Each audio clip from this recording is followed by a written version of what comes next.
He walked past me and he came back, like, got about 5 steps past me and then just reappeared with a $5 bill over my shoulder and just went, "Get yourself a coffee, mate." Yeah, you got it right. Daniel Radcliffe, a multi-millionaire with a hugely successful film career, was mistaken for a homeless person in New York. The actor, most famous for playing Harry Potter in the 8-film franchise, was waiting for his girlfriend while she was in a shop. My girlfriend came out and I was like, "I don't think I'm wearing nice clothes, I thought." Like... He was with their dog, and it was so cold that Daniel knelt down to warm the dog. But a guy who was passing by saw another scene in it. Apparently, the scene where a freezing homeless man is sitting on his knees near a dog. Does the 30-year-old... Wait, is he already 30? I am just gonna be like the most horrible yardstick of like how old everyone is for the rest of my life. Anyways, does Daniel Radcliffe look that bad? We doubt it. But indeed, it might be hard to recognize the boy who lived in him now. This is very difficult, but it's Harry Potter. He's rather the man who keeps living, after at least 10 years of being associated with one and only film character. In fact, he hates his status of the Harry Potter star. Moreover, he recently came out saying that the role of Harry Potter caused his problems with alcohol.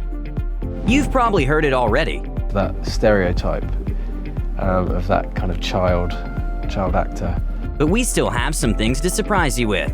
Radcliffe's addiction story is more complicated than it seems at first. Daniel dealt with the addiction, but did he deal with the reasons behind it? Keep watching the video to get the answer to this question, and subscribe to Rumour Juice YouTube channel to discover other exciting celebrity stories. The actor began drinking at 18 while working on Harry Potter and the Half-Blood Prince. But some fans presume he could have started drinking even earlier. Radcliffe said in an interview with The Telegraph that booze helped him cope with the pressures of fame. In my case, the quickest way of forgetting about the fact that you were being watched was to get very drunk. The actor also admitted once that he has an addictive personality. Eventually, drinking rituals aimed to release the pressure turned into the party lifestyle. However, this lifestyle didn't really suit Daniel.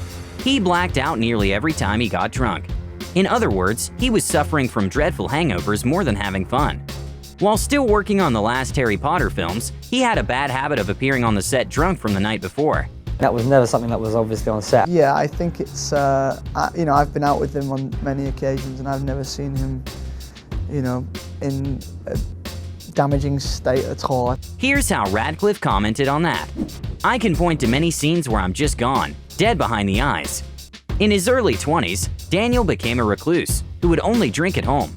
He feared if he went to a bar, the tabloids could capture a photo of him doing something inappropriate. In 2012, this fear came true. Reportedly, Radcliffe was kicked out of a New York City bar due to an alcohol-fueled fight that he got into with a DJ. Bystanders at the bar said that the actor was drinking heavily, and after the fight, he was asked to leave by the management. It was quite a scandal. Daniel tried to justify himself by claiming that his drinking problems, and this situation in particular, were caused by the panic that the Harry Potter franchise was over. This has been my life, and so it's going to be very, very odd, I think, for all of us, because I don't know what my day-to-day life consists of without you. But wait, wasn't Harry Potter the reason why the actor started drinking? Well, yeah, it's tricky. The story of Daniel's alcohol addiction was actually a complete controversy. On the one hand, he was drinking because he couldn't deal with the pitfalls of crazy fame. If you could switch lives with a person for one day, who would it be? Somebody not famous. But on the other hand, he was drinking because of the fear of being forgotten when the franchise was over.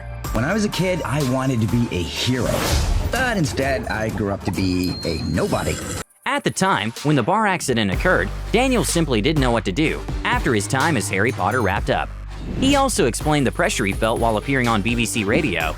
A lot of drinking that happened towards the end of Harry Potter, and for a little bit after it finished, was a panic. A panic of not being comfortable enough in who I was to remain sober. All of this scared him greatly. He didn't want to become an actual alcoholic, and so the actor put down the booze. Then Daniel tried to enjoy his newfound sobriety, which of course wasn't an easy thing to do. I mean, you know, it took a few years and it took a couple of attempts, but I think I have been just unbelievably lucky with the people that I've had around me at certain times in my life. The actor credits his family and close friends, including Harry Potter co-stars Tom Felton and Emma Watson, for keeping him grounded. Within the last 7 years, Daniel informed many interviewers that he enjoyed being sober more than he ever enjoyed being drunk. It turned out that his personality was better suited to having a conversation with his friends, or taking long walks, or reading for hours, rather than going out and partying. The actor is currently starring in Alan Cummings' new play, called Endgame. Daniel says he really enjoys working in theater.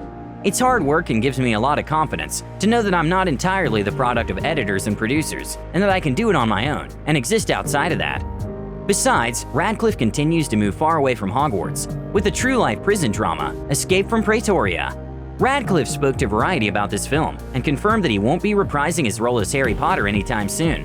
He also added, "I like what my life is now. I'm not saying that I'll never go back into any franchise, but I like the flexibility that I have with my career now, and I don't want to get into a situation where I'm signed up for one series for years in advance." Despite the insecurities that came along with fame, Radcliffe also said he doesn't regret taking on the role of a lifetime. There was never a point where I was like, oh, I wish this hadn't happened to me. I wish I wasn't Harry Potter. Like, that just didn't happen. He seems to enjoy his life without alcohol-containing potions and hangover spells, so we can only be happy for the actor.